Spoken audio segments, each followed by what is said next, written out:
passe-droit. Vous avez des maisons de campagne l'un et l'autre? Oui. Pas ensemble, hein? Non, vous avez des maisons? Pas encore. L'un et l'autre. Ben lui, c'est vers Bourg-en-Bresse, et puis moi, c'est dans le Loir-et-Cher. Bon, c'est pas au bord de la mer. Et le Loir-et-Cher. Pas au bord de la mer. Non, c'est au bord du Loir-et-Cher, quoi. Bon, parce que là, on va avoir un beau reportage. Mais dans des endroits où il n'y a pas trop de... On revient au passe-droit.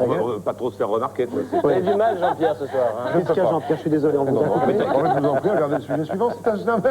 Non, un passe-droit. Un passe-droit. Là où les passe-droits rejoignent la raison d'État. Ça va beaucoup vous énerver. Un roi s'est fait construire une villa dont un gros bâtiment, dont la plupart des bâtiments sont en terrain totalement inconstructible. Mais voilà, il est roi. Regardez cette enquête d'Olivier de Vélis.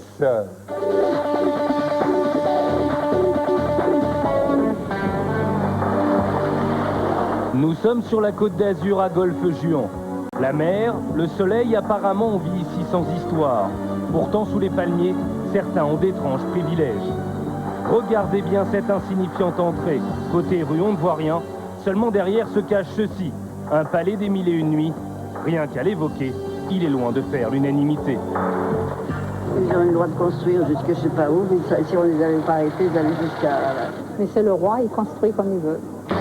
Cette immense demeure appartient au roi le plus riche de la planète, Fall Abdulaziz, le roi d'Arabie Saoudite. Sa fortune, plus de 300 milliards de francs.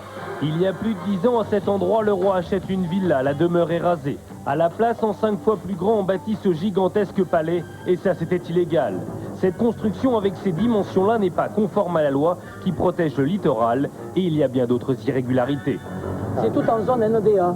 Vous n'auriez pas pu y faire une cabano. Voilà ce qu'il faut, ça veut dire quoi? Naturel, inconstructible. Et inconstructible, voilà. Les 3/4 de la propriété en zone inconstructible, ces deux hommes ont toutes les preuves. Enfants du pays, ils n'ont de cesse que la vérité éclate.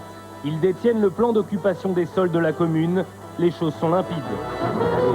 Voilà, vous avez ici la zone qui est en NEDA, zone naturelle inconstructible. Toute cette zone, c'est là que se trouve le château du roi d'Arabie. Édifiant. Alors comment le roi a-t-il pu obtenir son permis de construire? Pierre Naudet a voulu comprendre.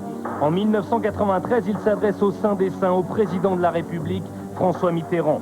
Voici la réponse du chef de l'État par la voix de son préfet. J'ai l'honneur de vous faire connaître que les constructions qui ont été réalisées au nom de Sa Majesté l'ont été en pleine conformité avec le droit de l'urbanisme, ainsi qu'avec le droit du domaine public maritime.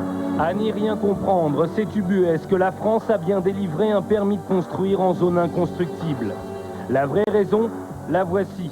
La guerre du Golfe vient de s'achever, il est peut-être plus prudent d'accorder quelques passe-droits à un ami de la France. On appelle ça la raison d'État. Devant de tels arguments, nos deux hommes referment le dossier. Dans la région, c'est la résignation. Ah bah, je trouve que c'est dégueulasse, que ça ne sera pas dû arriver, mais enfin... Il dérange pas grand monde, je pense pas. Enfin, à mon avis. Hein.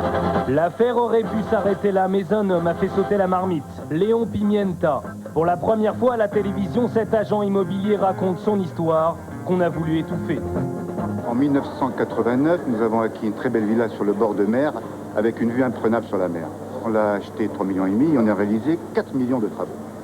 À la fin des travaux, quelle n'est pas notre stupeur de voir le palais du roi Fahd qui se trouve à 120 degrés à l'est, s'agrandir sur 30-40 mètres de longueur pour nous cacher complètement la vue, nous construire un mur anti-bruit de 7 mètres de haut.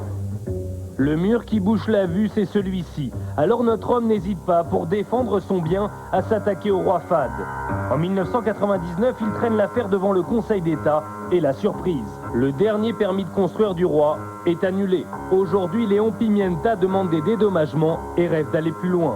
Cette construction est donc sans permis aujourd'hui. On peut s'étonner que le préfet des Alpes-Maritimes ne demande pas et ne réalise pas la démolition de cette maison. On la démolira jamais pour raison d'État, mais c'est pas à moi à payer le prix de la raison d'État, c'est à la France. Une France qui accorde des passe-droits, les 3/4 d'un palais à plus de 200 millions de francs construits en zone inconstructible. Mais attention, ce genre de privilège finit toujours par remonter à la surface. Voilà, une histoire qu'on voulait vous raconter, donc ça coûte dans cette émission qu'on s'appelle au privilège. Petit commentaire, Laurent? Oui, ça fait penser à la chanson de Brassens. Il y a peu de chances qu'on détrône le roi des cons. Non, pas lui. Peut-être qu'il y a du pétrole. Oui, peut-être qu'il y a du pétrole. Non, il n'y a pas de pétrole. En tout cas, il n'y a pas, vous avez remarqué que les bâtiments Il y a sont construits. toujours un côté du mur à l'ombre. C'est pour l'autre mec. Oui. Il y a un côté du mur à l'ombre, mais il n'y a pas de chemin. Vous savez qu'il doit y avoir toujours un chemin au bord de l'eau. Là, les bâtiments sont construits complètement au bord de l'eau. Les associations ont porté plainte, le tribunal administratif leur a donné raison. On attend que les autorités locales fassent quelque chose pour qu'il y ait un chemin, à moins qu'on laisse passer les gens dans le salon. Ah oui, ça peut être sympa. Il faut pouvoir passer. Mais bon, enfin, on voulait vous le raconter. Des choses